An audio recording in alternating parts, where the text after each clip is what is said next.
Whitetail. Larry Weishuhn knows a bit about whitetail deer. After checking out Donald Hill's Oak Creek Whitetails on OutfittersRating.com, he's grabbed his Ruger Super Blackhawk pistol, Ruger rifle, appropriate Hornady ammunition, and Zeiss binoculars, and is headed back to Missouri Oak Creek Ranch, one of his favorite whitetail destinations. Oak Creek Ranch like coming home. And when somebody comes to Oak Creek, they should expect to kill the biggest deer of their lives. Any hunting camp becomes even more enjoyable when hunting with old friends and making new ones. Hang on just a second. Get ready. Get ready, get ready. There you go. There you go.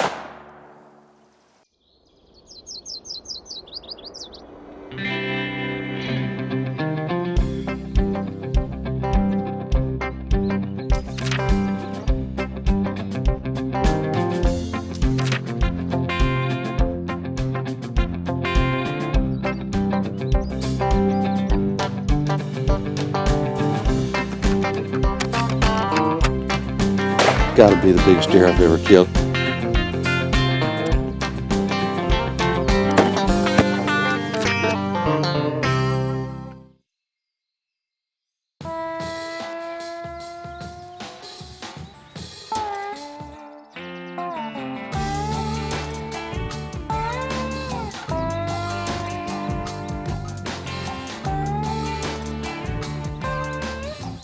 Last couple of years, I've had the opportunity to hunt with Donald Hill and his family on Oak Creek Ranch in Missouri. High fenced operation, but one of the finest high fenced operations I've ever seen. Hunted there twice, have taken two just outstanding deer. Oak Creek Ranch owner Donald Hill is passionate not only about big whitetails, but improving their habitat, and especially the quality of the hunting experience. When I was a kid, I loved going hunting with my family. Loved the camaraderie of South Arkansas with a lot of people around camp, and just then it fell into a passion. Went through what every kid does, is kill as many deer as you can, and then it went to trying to manage for big buck, you know, and then I guess that's where the real passion of this place came from.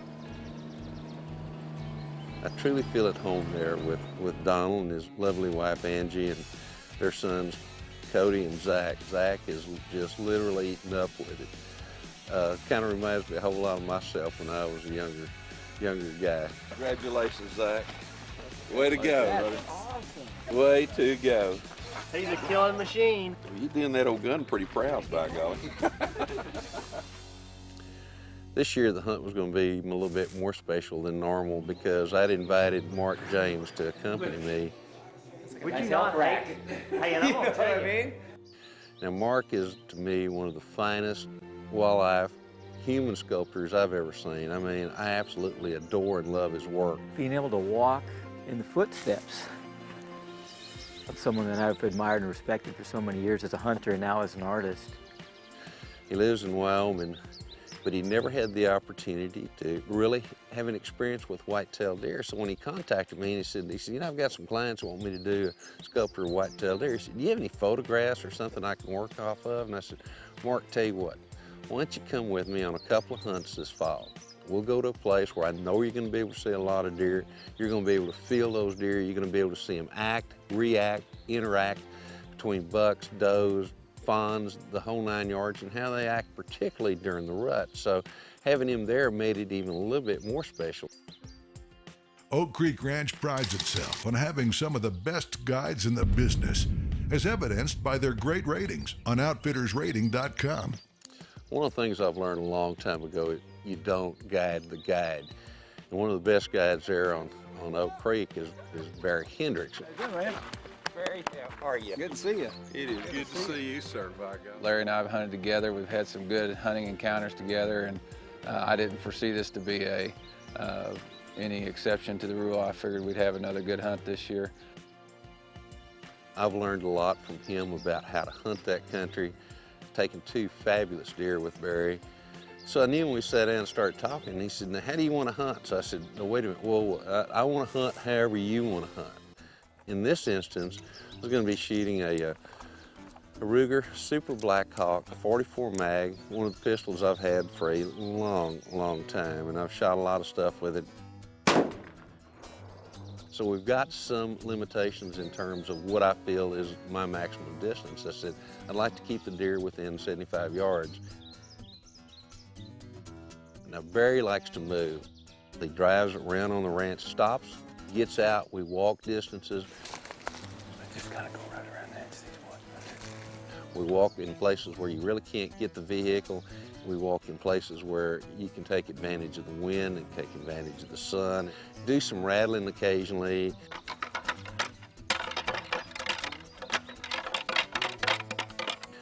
But pretty much a spot and stock situation.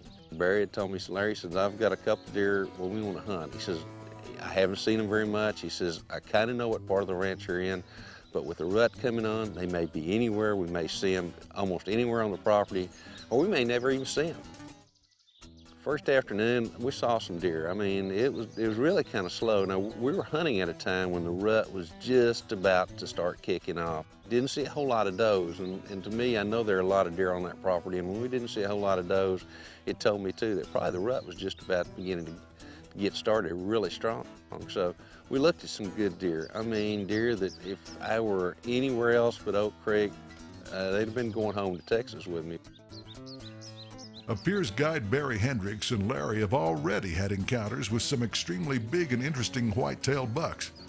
Would you have passed up some of the bucks Larry has? A Hunter's Life is brought to you by OutfittersRating.com. Trust, but verify. Ruger, rugged, reliable firearms. Hornady, accurate, deadly, dependable. Carl Zeiss Sport Optics. Zeiss, we make it visible. Larry's favorite whitetail destinations. Huge whitetails, great service, fabulous experiences, and hunting with his guide and friend, Barry Hendricks. Got out the next morning, we did some walking. We set up, we'd glass, and we'd walk real slow. I mean, there was a lot of grass, a lot of leaves on the ground. They'd had an early frost, knocked almost all the leaves down.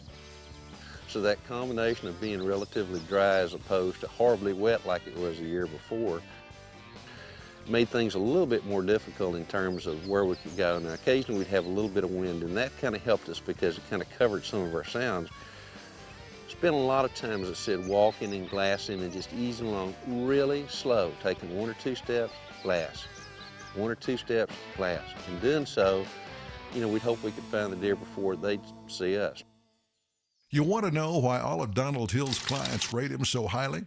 Just listen to this. Now, when somebody comes to Oak Creek, they should expect to kill the biggest deer of their life, you know. But that's not what it's all about. It's about the camaraderie. It's about the hunt, and that's what I want to show the most of. I want them to go away saying, "Man, I have not enjoyed a hunt that much in my life." We decided to drive to this area where Barry had been seeing a couple of times one of the bucks that he wanted us to have a look at. All of a sudden, Barry said, "Look to the left, look to the left." It looks like a big deer. Yeah, he's a good one. I mean, he's a big 6x5. I looked over to the left. Here was this absolutely gorgeous, long tine, typical buck. He'd be in the high 90s as a typical, probably. And I am a sucker for long brow tines. This buck, to me, was just absolutely intriguing the moment that I saw him. Put the binocs on him, and there wasn't any question. He had 6 main tines on one side, 5 on the other, had a couple of kickers, and he was just absolutely gorgeous. And I mean, his antlers were as white as polished ivory. They stood out so well against that old leafy background, the dead leaf background there. We watched this deer kind of move off down in the draw, and we just kind of, okay, let's stay right here, let's see where he goes. I wanted to go after this buck. What do you think? Well, he's kind of slipping down that draw. I think if we get around on the bottom side of him and get set up on him, he's liable to walk right down to us. Come around back this way, because he's heading this way. So that's what we did. We backed off, made a big long circle, walked a long way, tried to get him to cut off and cut him off and kind of set up an ambush point. One of the things you have to be careful of when you do those kind of stalk hunts is running into another deer. Well, luck would have it, yes we did. We ran into a doe, and of course she skitters off, and you go, oh God. You know, there went our chance, but thankfully she went off in a different direction. So I think we'll just slip up this road, see how close we can get. We got this wind blowing, so I mean, we ain't gonna make much noise. So we continued down the same path that we were going, again trying to head this deer off. I realized it probably wasn't gonna happen, and we just kind of happened to look up on this cedar-covered hillside. I mean, extremely dense oak and cedar, and there would look to be two does. And then look a little closer, and there is one heck of a buck right there. And you know, to begin with, we weren't really sure it was the same buck that we were after, because you could just barely see a little bit of him here and there, and you know, it wasn't much to see there really, except for his legs. I mean, for the most part, his head and the upper part of his body was up in the cedars to where you couldn't see. We eased up a little bit closer. Barry got a look at him. He said, "Larry, I think it's our deer." He says, "I really do." He said, "But I don't know." He said, "Let's see if we can move a little bit closer, change our angle just a little bit. Hopefully it won't spook him. Hopefully it'll stay right there." I think the best thing to do is just leave him alone a little bit. Swing back through here after a while if we don't see what else we want to see. So we decided the best thing to do is just back off, make another approach, try to come in from the other side, because by then the wind too had switched a little bit. Sure enough, he's still back up in there, but he's way up in that cedar. I mean, he's up there, and you could tell it was him, and every once in a while you'd get a glimpse of him, and you thought for sure it's him. I set up my shooting sticks. Can you see him? Yeah, but no. Pretty thick. Oh yeah, there's. You know, looked at him through the pistol, says, you know, I might be able to hit him through there, but it's about 100 yards, and there's all kinds of brush between me and him, and I mean, unfortunately, all kinds of excuses as to why not to shoot. Larry has his Ruger 44 Mag Super Blackhawk Hunter pistol ready for action. Will the buck provide a shot? Mr. Whitetail has seen several bucks that have his heart racing. Is the moment of truth at hand? I don't want to take a chance. No, don't take that shot if you ain't got it. Take a chance with this one. God, he's Let's just see excited, but there's just way too much junk there. Let's do this. Let's just leave him alone. Let's just leave him alone. Maybe he'll stay with his does. Maybe he'll bed up. Let's go look somewhere else. Let's go see if we can find these other two deer that I've been telling you about.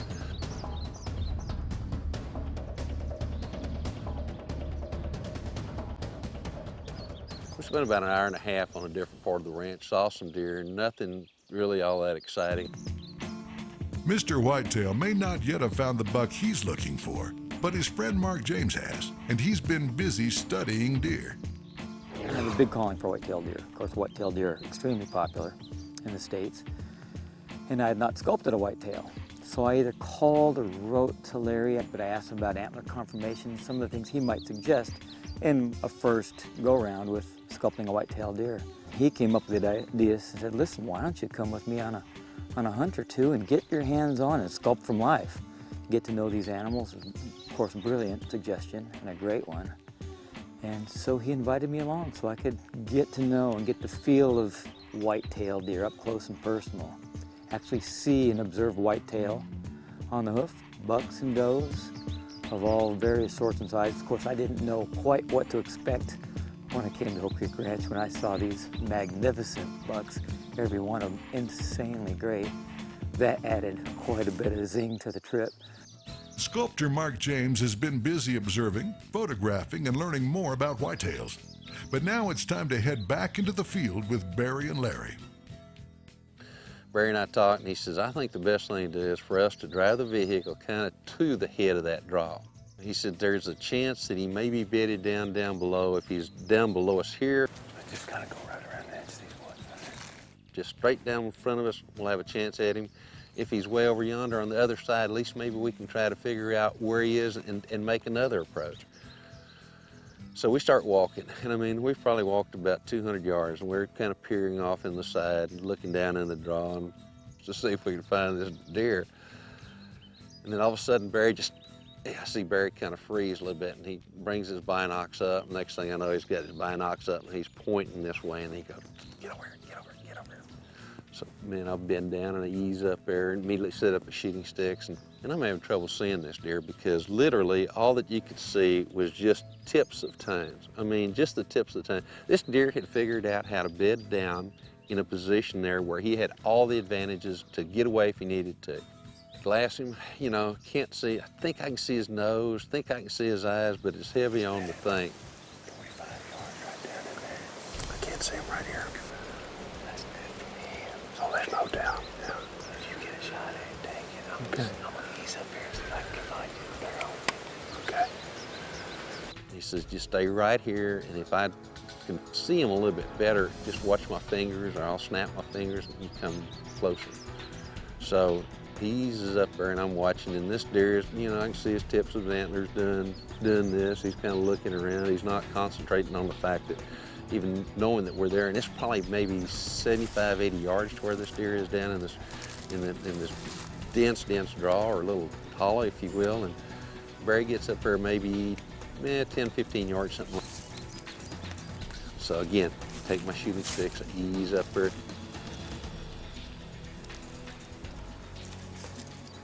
Set my shooting sticks up. You know, look through the scope, got a solid rest. It ain't gonna happen. There's just no way to get a bullet through there. The deer is not really paying a whole lot of attention. He has no idea that we're there. The wind is blowing from him to us. It's making all kinds of noises. So I look at Barry, and Barry goes, no problem. He says, let me ease up a little bit farther. Barry eases up a little bit farther, maybe in 5, 6 yards, just to where he can kind of clear the edge of a little cedar that's right there, and right next to where it drops off. I'm watching Barry, I'm watching the deer, I'm watching the Barry. Next thing I hear Barry snap his fingers like that, and he goes, come here, come here, come here. He's right there, he's right there, he's right there, he's right there. There's just a small window right there. I'm afraid if he goes either way, I'm afraid we're going to miss him. I'm just going to jump up and go. Let's just leave him. Let's see what he does. Yeah, I can see a little of him, but I still do not have a clear shot. But it's in a position where if he were to stand up, there's a good chance that I might have a shot at him. He's standing up, he's standing up. All right, get ready.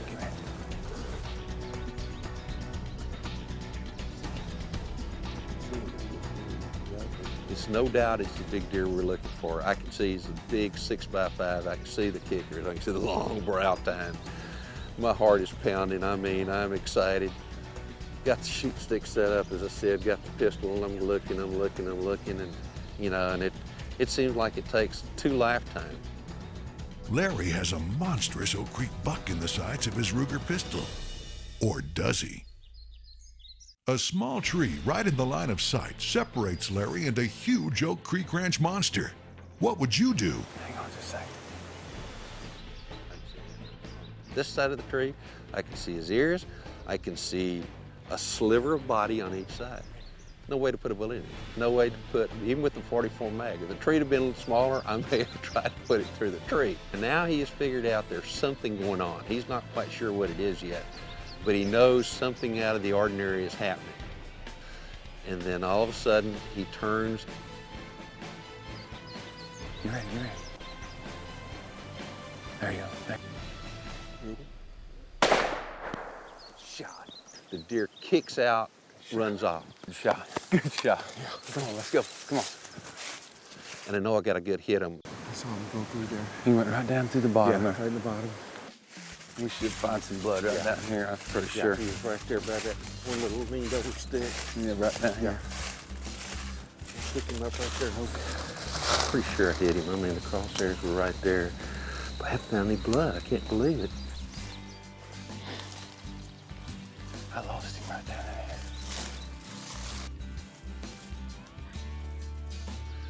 So we tried to find a trail. We thought the way he kicked, he acted like he was heart shot. So we get what we seem to think is a trail, or what I seem to think is a trail that he might have taken. I find a few leaves turned over. Let's go back up there where you hit him at and just start from square one. Can't find it, you know, and it's getting late in the evening. So we're walking along looking, I mean, we hadn't walked maybe 40 yards or so. All of a sudden I hear, there he is. Oh my God, there he is. There he is down. Oh, thank you, Lord. And there he is. He's laying on his side. The deer is dead. He's been dead for quite a while, actually, from the time that I'd taken us off on the wrong trail. He's laying right there. Walk up to him, and here is this absolutely magnificent buck. Look at that right there. Yeah, man. 6 points on one side, 5 on the other, 2 kickers on the 5 side. I mean, he's not very wide. He's got brow tines that are about 10 inches. He's got at least 4 tines that are 10, 11, 12 inches long. I mean, just an absolutely fabulous, fabulous, big, typical deer. Look at that, man. I mean, Like that.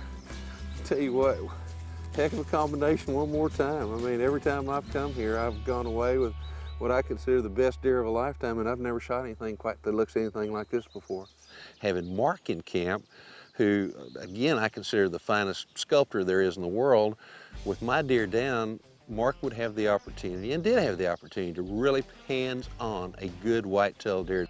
I've got to actually photograph and measure and get my hands on that particular animal and several others. So that will aid, when it comes time, act as an aid to creating a very nice, hopefully, series of whitetail sculptures in the near future. I'll be very frank with you. I cannot wait to go back this coming year. I mean, there may be a big deer there for me, there may not. But that overall hunting experience of being there with friends and being there with the owner who becomes a good friend at this point, that's really, it's like going home once again. And I can't wait to do it again next year.